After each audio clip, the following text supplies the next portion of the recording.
Do you wake up in the morning stiff in your low back area? Hard to put your socks on, hard to get moving, takes 15 to 20 minutes to start to feel like yourself. Maybe you suffer from low back pain, osteoarthritis, degenerative disc disease, a disc bulge, sciatica. Providing you with pain relief strategies and wellness solutions for modern day living. We've all been there. We roll over in bed in the middle of the night and the low back hits us. It's like a shearing pain, wakes us up out of our sleep. In this video, I'm going to show you what you can do to minimize your discomfort and get your day started on a better foot. As well, I'm going to show you the proper way to get in and out of your bed to keep your low back pain happy. One of the most common complaints I hear from patients is they do not sleep properly due to their pain in their lower back, their sciatica, they're stiff, or they wake up feeling really, really stiff or sore in the morning. One of the main reasons why is they are not sleeping in the right position. The biggest thing you need to take into consideration when you are sleeping is trying to keep your spine and pelvis in neutral posture. If you can keep your pelvis and lower back in a normal alignment or as close to normal alignment as you can get, then you will minimize the stresses through the tissue that's causing your problem. There are many tissues that cause pain in your lower back. One of the most common ones is the facet joints, or the joints at the very, very back of the spine. There are ligaments around these. There are joint capsules. The disc can put pressure on nerves. There can be stretch of the ligaments. The muscles can get inflamed. All that can be minimized if you take into consideration what you can do to keep your spine in the most favorable neutral position as possible. In this video, I'm going to show you how to minimize the stress that goes through your low back, your pelvis, your sacroiliac joints, and even your hips. These tips will allow you to start your day feeling better, more energy, and less stiff. So there are a couple of considerations you want to take into account when trying to figure out the best sleeping posture for you. For those with disc issues, sciatica, disc bulges, disc herniations, the best position is likely on your back. The reason being is it's much easier to keep the alignment in the spine normal and straight with little stress being put through those discs. It allows the curve to maintain its natural alignment while on your back. Another position is sleeping on your side. This will allow you to, again, minimize the stress that goes through these joints and through the pelvis and hips if done properly.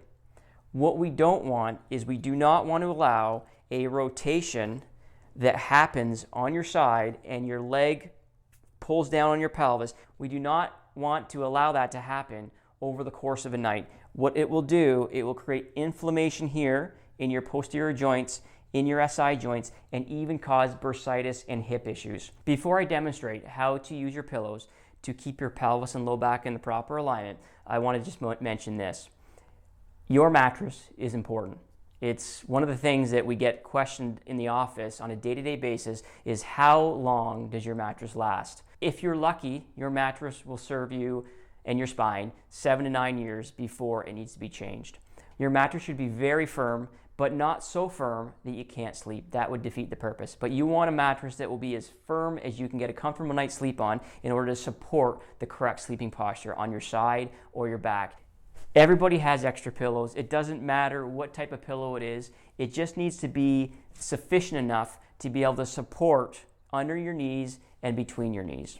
If you're a side sleeper, it's very simple. What we want to do is we want to place the pillow, again, it doesn't matter what pillow, we want to place it between our knees, and what that does, it supports our hip alignment and our pelvis alignment, and it does not allow us to rotate over, creating that stress in our lower back and pelvis area. So you want a pillow that's going to support your knees, keeping them in the right alignment, taking pressure off both hips, your SI joints, and your lower back. If you prefer sleeping on your back, the same is true. The important thing is that it supports you under your knees, very simply like this.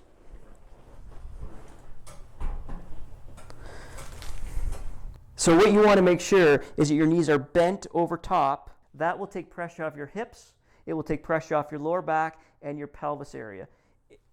The pendulum method is one of the easiest and most effective ways to get in and out of bed without causing discomfort in your lower back. What you want to visualize is a straight spine without any rotation or twist of the spine when you get in and out of the bed. You sit on the edge of the bed and you use your elbow. As you come down, your legs are coming up at the same time, keeping that alignment from your upper and lower body together in unison. And it's very simple, down and up. And then you can scooch over. Again, when we get up in the morning, we're going to scooch to the edge of the bed.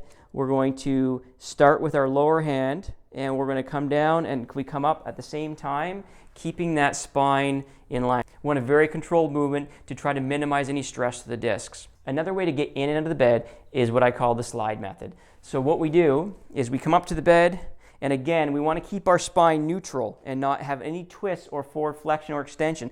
So we want to come in, we want to slide on our bed very slowly, and then bring the other leg up, and we're going to scooch over, and then if we want to roll to our side, we're going to roll up or to our back. Same thing is when we're getting out of the bed, we want to come to the edge. We're going to drop one leg down as we come up, and then we're going to walk ourselves up off our knee and bring that out very, very slowly. Minimizing the stress and twisting in your lower back will help you get a better night's sleep and wake up feeling way more refreshed. I hope you enjoyed this video and you can use some of the tips to give yourself a better night's sleep and feel better in the morning. If you liked the video, please hit the like button below. To be informed of future videos, subscribe to our channel and hit the notification bell. You'll be the first to know when we upload a new video. If you have a question, please comment below. We're going to continue to upload videos that we feel will help you feel better, function better, and live your life better on a day-to-day basis. My name is Dr. Jon Saunders. I'm a chiropractor here in Newmarket, Ontario. I can't wait to see you on the next video. Until then, be well. To learn more how you can get pain relief from common spinal-related conditions, please visit us at www.chirofirst.ca. Our office is located Chiropractic on Eagle in Newmarket at 407 Eagle Street, Newmarket, Ontario, L3Y 1K5.